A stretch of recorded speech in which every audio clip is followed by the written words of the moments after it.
সালমান শাহের সাথে আমার 6টা ছবি রিলিজ হয়েছে। আমি ছবিগুলির নাম বলে দিচ্ছি: কেমত থেকে কেমত, স্নেহ, বিক্ষোভ, মহামিলন। মহামিলন করছে না সবার? মহামিলন, দিলীপ সোমের বোধ হয়, দিলীপ সোম, মহামিলন। আমি 6টা ছবি তোর সাথে কাজ করেছি, খুব ভালো একটা ছেলে। তারপর তার পেলামে না 6টা। আর তখন তো আমি অনেক ব্যস্ত, ওর মতো ব্যস্ত, আমি আমার মতো ব্যস্ত। তখন তো আমি প্রচুর ব্যস্ত, আমার একদিনে 3টা 4টা ছবির শুটিং হইতো।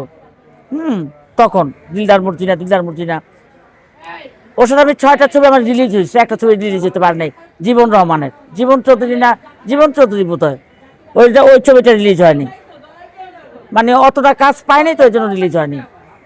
আর এখন না আমার আমি আমার ওই ছেলেটাকে অভিমানী মনে হয়, কিন্তু আমার মনে হয় কি, যদি এই মৃত্যুর পিছনে আসলে যদি কোনো, এটা আপনারাও জানেন না, আমরাও যাই না, আমরা কেউ যাই, আমরা চলচ্চিত্রের লোক কেউ যাই না, এরকম একটা ছেলে তো মরে যাওয়ার কথা না, তাই না? এখন এটার মধ্যে যদি কোনো রহস্য থাকে, আমার মনে হয় তদন্ত করলে বের হবে। একটু তো ঝামেলা খটকা তো লাগতেই আছে, কারণ ওদের কাছের লোকেরাই তো বাজে বাজে কথা বলতেছে। হ্যাঁ, মানে কিছু মানুষকে পাওয়া যাচ্ছে না। তো আমার মনে হয় যদি ওকে মারার পিছনে কারো হাত থেকে থাকে, সঠিক বিচারটা হওয়া উচিত। আমিও চাই, আমি কেন, আমাদের চলচ্চিত্রের সবাই চায় ওর বিচারটা হওয়া উচিত। একটা কিছু হওয়া উচিত আসলে, রহস্যটা তো এখনো আসলে উদ্ঘাট হয় নাই। এক্স্যাক্টলি, মানে এটার মধ্যে কেমন জানি, মানে একটা মা, হ্যাঁ, এমনি এমনি তো কথা বলবে না, কতদিন বলবে? এখনো চুপ হচ্ছে না। শুধু উনি না, ভাবলাম উনি রাজনীতি করতো, ভাবলাম আরও তো আছে, সালমান শাহর মামারা আছে আশেপাশে। আমার কাছে কখনো মনে হয় না যে এই ছেলে এই কাজ করবে, কখনো মনে হয় না। আমি কি বলবো, কারণ আমি মনেই করি না যে এই ছেলে এই কাজ করতে পারে। এখন যদি ওর সাথে অন্যায় হয়ে থাকে, তাহলে আল্লাহ এটা ভালো জানে, উনি তো জানার মালিক, উনি ভালো জানবেন। এবং এই ধরনের কাজ যদি হয়ে থাকে, তাহলে ওর বিচারটা হওয়া উচিত, খুব শক্তভাবে হওয়া উচিত। তবে ডনের কথা, এই যে বারবার ওর মামাটা, ওই কুমকুম মামা না জানি কি, ওনার সাথে আমার কখনো দেখা হয় নাই। মামা কেন ডনের কথা বলে বুঝি না, কারণ ডন তো ফিল্মে অনেক পরে আসছে আমাদের, তাই না? আমরা কখনো না ডনের সাথে, এটা জোকার, ডন হলে একটা কমেডি, ভালো ছেলে, একটা শিক্ষিত ছেলে। আমি ডনের ভিতরে, আমি কেন, কেউই আমরা দেখি না এই টাইপের কিছু, ফুচুর এই টাইপের না, মন খোলার ছেলে। হ্যাঁ, তো কেন ডনের নামটা বারবার আসতেছে আমার জানা নাই।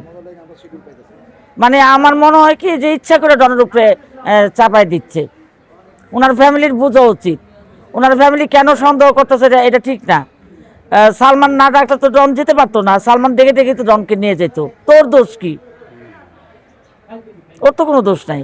তা আমার মনে হয় এটা ভালো তদন্ত হওয়া উচিত। ডন এই টাইপের ছেলেই না ও, মানে ও ডন আমার রক্তের কেউ না, আমরা একসাথে কাজ করি, অনেক কাছ থেকে ডনকে চিনি, ছোট ভাই ব্রাদার। খুন করার একটা কোয়ালিটি লাগে না, ওর মতো কোয়ালিটি নেই, ও কি খুন করবে? এই ধরনের মানুষ খুন করতে পারে?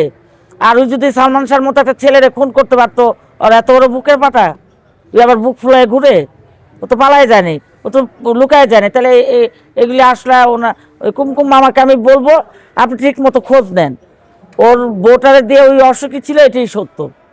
অনেক ছোট ভাই ব্রাদার আমার সালমান আদর করতো, প্রোডাকশন বয়, এই সেই, ওরা কাছ থেকে অনেক কিছু দেখছে, এগুলি মিথ্যা কথা না। কুমকুম আমাকে বলবো যে একজন শিল্পীকে এইভাবে ফাঁসাই দিয়ে তার ভবিষ্যৎ নষ্ট করার কোনো মানে হয় না, এটাই বলবো। আচ্ছা, যাও আপা, স্মৃতি আছে কিনা সালমানের সাথে? ও এই বাচ্চাদের মতো একটা ছেলে, থাকবে না কেন? বাচ্চাদের মতো একটা ছেলে। 6টা ছবি করছি, ও ছবি করছে কয়টা? 26টা। তাহলে আমার 6টা রিলিজ হয়েছে ওর সাথে। তো ও মারা যাওয়ার কিছুদিন আগে দেখলাম কি, হঠাৎ করে এই যে করে তোলা, যে গেটটাতে আমি এখন ঢুকলাম, এ তো করে তোলা ছিল। আমি যে গেটটাতে ঢুকলাম, এটা তো আমাদের করে তোলা ছিল, এখানে তো সেট পড়তো। তো আমি গেট দিয়ে ঢুকে কি মনে করে জানি এই করে তোলাতে কার সাথে দেখা করবো দেখে আসতেছিলাম, হাইটে আসতেছিলাম। তখন দেখলাম কি, সালমান একটা ছবির শুটিং করবে, ওর চুলগুলি হঠাৎ করে অনেক বড় বড়, মারা যাওয়ার কিছুদিন আগে কিন্তু আরও বেশি সুন্দর হয়ে গেছিল, চুলগুলি বড়, একটা ঝুঁটি বাইরে রাখছে, খুব টেনশনে ছিল। ওই যে লম্বা মোবাইল, ওই যে রুবেল ভাইয়ের ওর ছিল, ওই যে এত বড় হ্যাঁ ওয়্যারলেস এর মতো। ওরালিসের মতো। ওইটা নিয়ে আমার বলো কি, আপা কেমন আছেন? আমি বলছি, ভালো আছি। তুমি কি চিন্তা করতেছো ভাইয়া? এত সুন্দর হইতেছো কেন? কি? এটাই ওর সাথে আমার শেষ দেখা। কি বললো পরে? ওই যে মিসকে হাসি দিল, দুষ্ট ছিল তো। আমি জীবন চৌধুরী না জীবন রহমান, ওনার ছবিটা পুরো কমপ্লিট হয়নি। আমি আফজাল, মানে আফজাল একটা নায়কের মতো পাঠ, ঠিক আছে? ও ও এসে দেখে মেকআপ করতেছি, এই সালমান, উত্তরা। ওই যে একটা বাড়ি ছিল না, ডুপ্লেক্স একটা বাড়ি ছিল, এই আশ্রয় না কিন্তু, ওই পাশে ডান দিকে। অনেক ছবি শুটিং করছি ওই বাড়িতে। ওই বাড়িতে আমরা নিচতলায় makeup room, drawing room, kitchen, ওই বাড়িটার মধ্যে শুটিং ছিল। তা আমি মেকআপ করতেছি, ও আইসা করলো চিত হয়ে শুয়ে পড়লো। আমি কেউ, ছোটো ভাই তুমি চিত হয়েছিল কেন? কাকা আপা কি কালকে খাইছি, আমার এত পেট কষা হয়েছে, আমার হাগু হয় না তো, মানে এত দুষ্ট। আমি বললাম কি, তুমি ই করো, গরম দুধ খাও, প্রোডাকশনে বলো গরম দুধ দিতে, তুমি ফুয়ায় ফুয়ায় খাও, পেটটা নরম হবে, বাচ্চাদের মতো। নাইলে ও এত, ও যে একজন এরকম একটা হিরো, ও মানে বাচ্চাদের মতো আচরণ করতো, একজাক্টলি, মানে চিন্তা করে কথা বলতো না। তো বড় বোনের মন চেয়ে বলে ফেললাম, এরকম আর কি। এরকম। হুম। আবার যখন চলেই গেল, পৃথিবীর মায়া ত্যাগ করে চলেই গেল, নিশ্চয়ই দেখতে গিয়েছে। না ভাই, এই কথা বলো না। তখন আমি রামপুরা থাকি, ডান্স ডিরেক্টর ইসুফের বাসায় আমি ভাড়া থাকি। আচ্ছা, আচ্ছা। ডান্স ডিরেক্টর ইসুফের বাসায় ইসুফে উপরতলা থাকতো, আর নিচতলাটা পুরো আমি থাকতাম, আর কোনো ভাড়াটা ছিল না। আমি যখন এটা শুনছি, রামপুরার থেকে আসতে আসতে আমি গেট দিয়ে ঢুকলাম, এই যে ক্রস, এখন গেট দিয়ে বেরিয়েছে, তখন কেউ আমার দেখাবে বলো? এরকম ক্রস, আমি ঢুকলাম, ও বেরিয়ে চলে গেল।